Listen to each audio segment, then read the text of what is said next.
Hey guys, welcome to the Liberal Hive Mind, a channel solely focused on exposing the abundant hypocrisy of the left. Alright, so this video is piggybacking off a video I released yesterday. Last time we were discussing the importance of strength in leadership. Here's a little snippet of the clip that we were reacting to. I want to leave Afghanistan, but it's going to be a conditions-based withdrawal. And translator translated. And he said, if you harm a hair on a single American, I'm going to kill you. And the translator goes, and Trump goes, tell him. Yes. Tell him what I said. Tell him what I said. Reached in his pocket, pulled out a satellite photo of the leader of the Taliban's home and handed it to him and walked out the room. Sure did. Do you know for 18 months not a single American was killed in Afghanistan?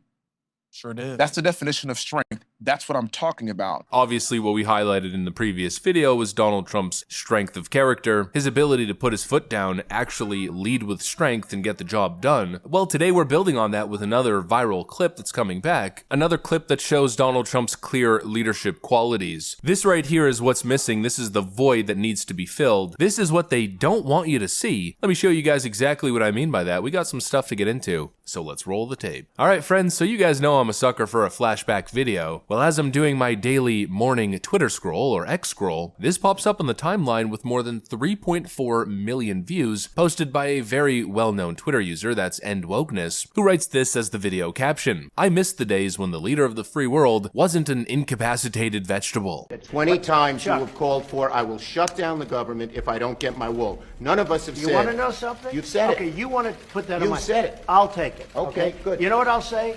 Yes. If we don't get what we want, one way or the other, whether it's through you, through a military, through anything you want to call, I will shut down the government. Okay, absolutely. fair enough. And We I am disagree. proud, and I'll We tell you what, disagree. I am proud to shut down the government for border security, Chuck, because the people of this country don't want criminals and people that have lots of problems and drugs pouring into our country. So I will take the mantle.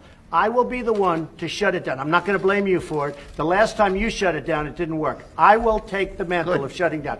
It's one of those moments where you think back to what you had the way it was, and you come to the sudden realization that you didn't realize how good you had it when you had it. Those were the days, huh? When the President of the United States stood by his convictions, a president who is witnessing a crisis at the southern border, and then actually reacts appropriately, puts his reputation where his mouth is, willing to take the hits in their sick political game because the right thing has to be done for the American people. You know, sometimes they'll say something like, Donald Trump's the greatest president in my lifetime, and it's not even close, and people will look at me as if I'm crazy. But this right here, this justifies it all. This is why. Okay, you want to play this game? You want to shut the government down? All right, Mitch, we'll shut the government down. I'm not budging. We gotta do something about the southern border. That's what a president does. A president doesn't play politics. A proper president sets the agenda. He's got the bully pulpit. He is the chief of the nation, and sometimes that muscle must be flexed. And Donald Trump knew exactly how to flex it and when to flex it. And you know, ironically, a lot of the times it's these types of Trump moments that got him in trouble or gave him the negative reputation that followed him. Of course, because the Democrats loved playing games with moments like these. I mean, just look at Chuck Schumer's face after he got Trump to admit what he was looking for. They always casted him as the bad guy. Oh, he's a fascist. Look at him. He's shutting down the government because, quote, he's not getting what he wants. A lot of the times they were able to spin it, but a lot of people in the moment, and of course with 2020 hindsight, more and more people are realizing that these kinds of moments should not have scared you away from Trump, but rather pulled you in. A lot of people are realizing that one thing has always been clear. They tell you Trump was a fascist and he wanted to shut down the government because he wasn't getting what he wanted, but the reality was he was shutting the government because the government was not doing what it needed to do for the people. It was not delivering results that the taxpayers were looking for and voting for, and of course paying taxes for. Again, Trump was putting his own neck on the line to represent the people that put him in office, the people who he told he was going to do something about the border. They tell you that's a bad leader, that's a bad man. I tell you that's a good leader with conviction. That's a politician who somehow managed to achieve what was thought to be impossible, making a big promise ahead of being elected, and then actually working to deliver it and even delivering it once elected despite the personal risks. You know, the way I think about Trump is Trump's a heavy peated whiskey. It's an acquired taste taste, it takes a little bit of time. When you first try it, especially if you're young and you got those fresh taste buds, you won't be able to handle it. But over time, you start to appreciate it, you start to adapt, you become desensitized to the intensity of it, and it becomes this sweet, blissful nectar. When Trump landed on the scene in 2016, it was simply too heavy for the palate. But as you give it time, as 2020 hindsight starts to kick in, as the contrast from then to now starts to really set in, and as people start to think and really put things into perspective, well, they start to acquire the taste. Donald Trump becomes more palatable and people start to understand. They start to put two and two together. You know, maybe he wasn't the bad guy for trying to shut down the government. Maybe he was the only person not willing to play politics. Maybe he was standing up for something that he thought was important. You know, maybe all the accusations of Trump being a con man and Trump being a bad guy, or said most often being a selfish guy, only running for office to enrich himself and his billionaire friends. Maybe that's not true, because why would somebody so self-interested be so willing to sacrifice? And I'll tell you, a lot of people are coming to that realization as we move into this next election. I don't question Donald Trump's loyalty to our country.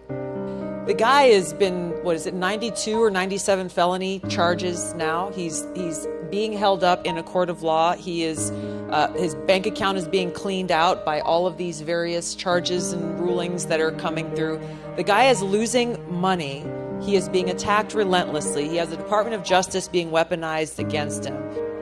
Why would a guy like him put himself through that if not motivated by a desire to serve our country and to save our country from the Biden-Harris administration, the Democrat elite, who are actually destroying it? A lot of people are asking that very clear question. Why would he do this? And you know, I think Dana White said that on his Fox News interview the other day. Take any of the greatest fighters of all time, Trump is number one. The most resilient human being that I've ever met in my life. In what respect? Why keep doing this? You know, you got money, you got a great life, you got whatever. Why keep doing this? And the one thing that I can tell you, and this is a fact, this guy loves this country, right?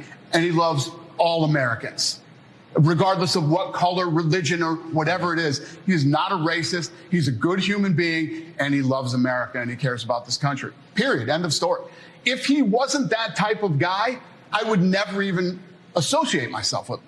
Right. Trump's got billions, he had the best show on TV, he was known and adored worldwide. Why do all this to yourself, especially at that age? Well, I'll tell you something, someone selfish could never. You know, we have essentially seen a man dedicate his entire being, his entire existence, to actually bringing change to Washington and delivering results to the American people. He's put his business aside, he's put himself in harm's way, he's taken nearly every hit you could imagine, and he's still going and still refuses to give up, even though he could have given up a long time ago. I don't know what to tell you, Trump haters. I've followed it since day one. I've seen the whole ride. I've seen the whole story. The only word that continuously comes to mind over and over is the word conviction. And not criminal conviction, but rather Trump's unwavering conviction and commitment in what he believes is right. Anyways, that's pretty much what I got for you guys on this one. Hopefully you enjoyed the flashback. If you did, make sure to leave a like and possibly subscribe. Thanks for watching, and I'll see you on the next one.